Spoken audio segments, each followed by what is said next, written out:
Well,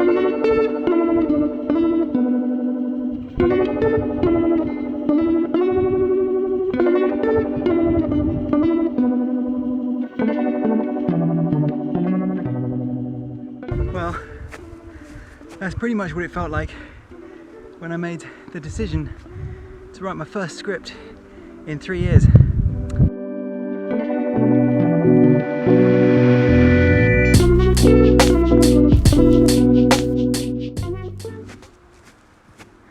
Why does it feel like looking for an idea is like just looking into a fog?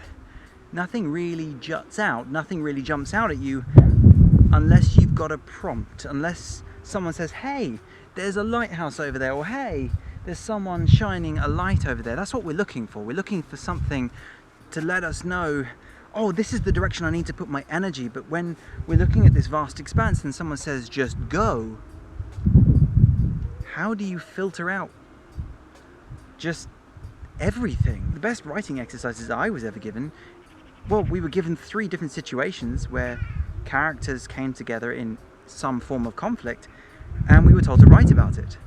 However, I did end up making that into a short film, but, well, it wasn't that good and I didn't know why. What was lacking in it was me. I wasn't in the film. I didn't actually impart my soul or an opinion or a concept which is close to me that I can talk about in my unique way.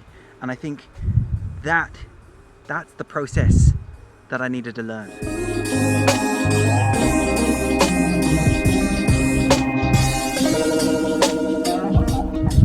So, decided to write a new film. First time I'm writing in 3 years. It's pretty scary, it's a bit daunting actually. And I hadn't thought that it was going to be like this, but I've realized that there's actually one key issue.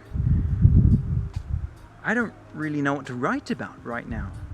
So I thought, you know what? You guys can follow along as I actually make this film.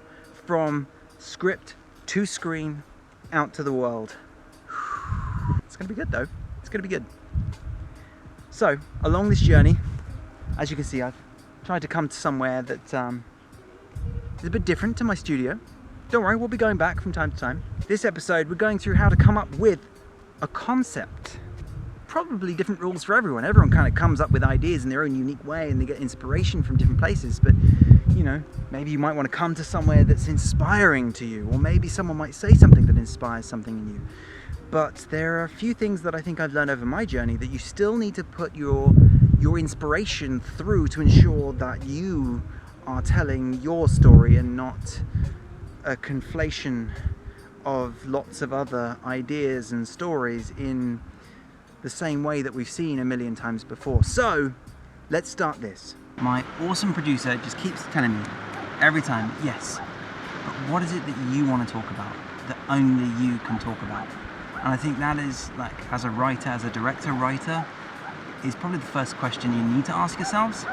But it's so hard because you want to kind of put your entire life into this page format, and what do you even focus on? So without boundaries, our brain has no way to compute and correlate our ideas and experiences into an idea. So if you want to think about it like this, creativity really is the combination of ideas and thoughts in unique ways. So how do we know what ideas and thoughts we should have? Well, Stephen King actually gave a really great idea of that. He has lots and lots and lots of ideas, and I know many of you out there probably don't have the same problem as I do. Maybe you have too many ideas and you don't know which one is the one that you should be going for. So his thought, and I think is actually a really good one, is generally the good ideas stick around. They keep poking their head up inside your mind. Hey, I'm here. And there's a reason for that. There's something that inspires you about that idea. So I really, really thoroughly recommend, whenever you get an idea and it crops back up, you know, every week or 2 weeks or even every day, but it does it for a long period of time, a month, 2 months. Stephen King would wait for even up to a year before he would actually decide on an idea.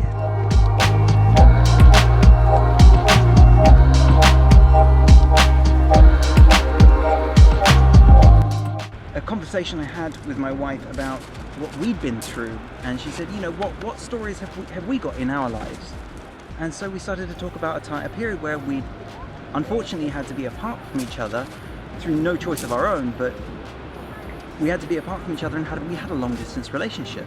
And so instantly I've got my first filter. Okay, so what's long distance relationships, and what was my experience of it, and what can I impart in a story?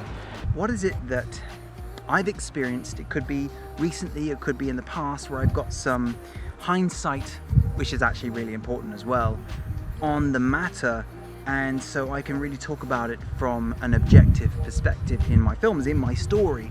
And I realized something that was really important in my marriage that I think any relationship needs to go through is this tussle of expectations. Now, that sounds like a really broad idea, but really it affects almost every facet of a relationship. It's so important to have a specific idea of what you want in day-to-day life and what your partner wants in day-to-day life. You know, when you're in a long-distance relationship, well, you can't have physical contact, right? But you can have digital contact by putting in this idea of expectations and long-distance relationship. See how we've already started to put in these kind of filters in ways. We're kind of putting in boundaries and saying, okay, we don't really have a scenario yet. We don't really have an idea of what we're going to put these characters through, but we kind of have a concept of what we're going to explore. So long-distance relationships, expectations, and I think we need some more rules, some more kind of platforms in here which we can jump from, and we can start to actually build concepts from. And started to discuss that with my wife. Who better to actually bounce ideas from? And that's a huge tip. Please talk to people about your ideas. As soon as an idea comes out of your mouth, it's almost like your ears comprehend the idea in a different way to the way your brain does when it's thinking about it and you're silent. Even writing it down on a page isn't quite as effective for me as actually talking it. Even talking it to myself, I actually find myself correcting the logic behind the idea, the motivation, expanding on it. So I really cannot recommend that enough. Verbalize the ideas, get them out into the air in front of you, and start to actually work through the concepts. You will absolutely, undoubtedly start to realize, spot, and develop your ideas at a far greater speed.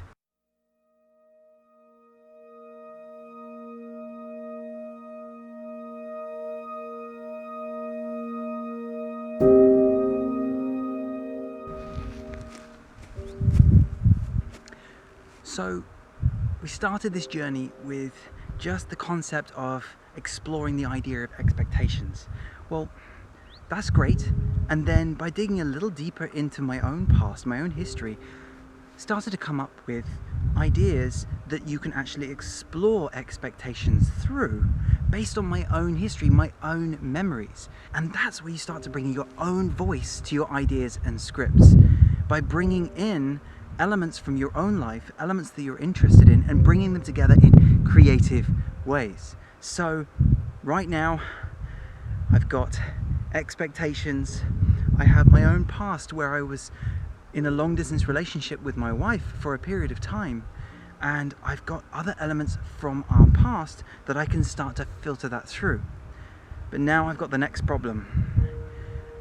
Who is it I'm actually going to put in this situation? Who am I going to put through the gauntlet of a long distance relationship where I'm going to really pull apart this idea of expectations from either side of the fence? And that's where we're going to go into the next episode. Guys, if you enjoyed today's episode, please don't forget to like and subscribe down below, as well as any comments and thoughts you have in your own process in coming up with ideas for scripts.